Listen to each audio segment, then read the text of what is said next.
Greetings gamers, I'm Anto, and today we're going to be talking about how to make your D&D combat more interesting. Even though for many, combat is one of the most enjoyable aspects of D&D, it can sometimes drag, especially if you've got a long, drawn-out combat. So today I'm going to be giving you some tips on how to make any combat more interesting. The first tip is that there should always be a goal. Sometimes the purpose of a combat will be the combat itself, but oftentimes the combat comes about because your player characters are trying to accomplish something and someone or a group is standing in the way of that. Keeping the goal of your players in mind when you're designing your combats will make them much more interesting. For example, if the goal of the players is to reach the end of a dungeon and kill a lich, then the monsters earlier in the dungeon should be attempting to stop them. Their goal is to stop them, and the player's goal is to get past these creatures. So the enemies the characters meet along the way will probably fight a lot more defensively. Maybe they will form ranks with spears and shields to take advantage of plenty of attacks of opportunity, and they will fall back as the players advance to reposition themselves into more of an advantageous position. The second thing to keep in mind to make your combat more interesting is variety. Having a wide variety of enemy troop types and different roles within the enemy side of the combat is going to make things much more interesting. Using our previous example, our players come to a cavern and they are met with a phalanx of skeletal spearmen, but behind them is a group of skeletal bowmen.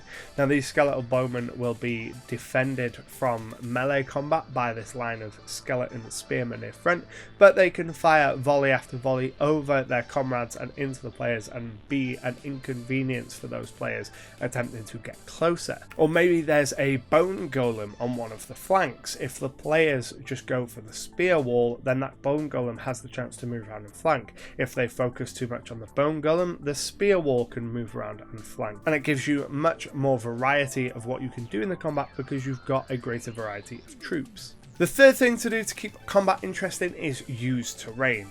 Going back to our previous example, maybe those skeletal bowmen are up on a ledge that can only be accessed from elsewhere in the dungeon.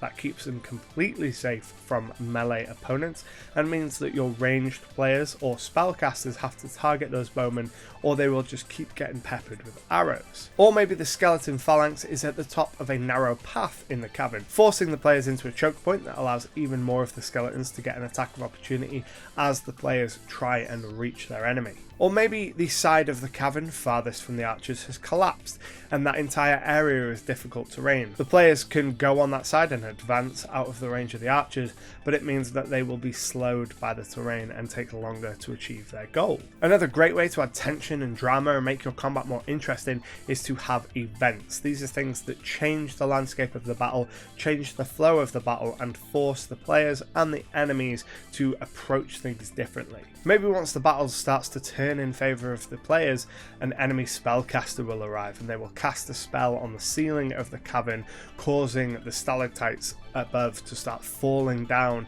and creating new areas of difficult terrain, or potentially being a threat to the players themselves. The players would go from feeling confident and fairly safe in their eventual victory to having to reassess the battle, use new tactics, and move around the battlefield in a new way. Another thing you can do if you want your combat to be more interesting is have the enemies react to the players. For example, maybe the archers start out by aiming at the person at the front of the group, but once the wizard starts to cast spells, the archers will turn their attention towards the wizard, knowing that that is one of the few characters that can impact them, and typically wizards don't do well against physical attacks. Maybe the most aggressive member of the party charges forward and easily dispatches one of the skeleton phalanx, while then the bone golem would focus all their attention on that particular character so that that character is diverting all of their attacks to the bone golem and not thinning out the skeleton phalanx. Maybe if a player stops to drink a potion,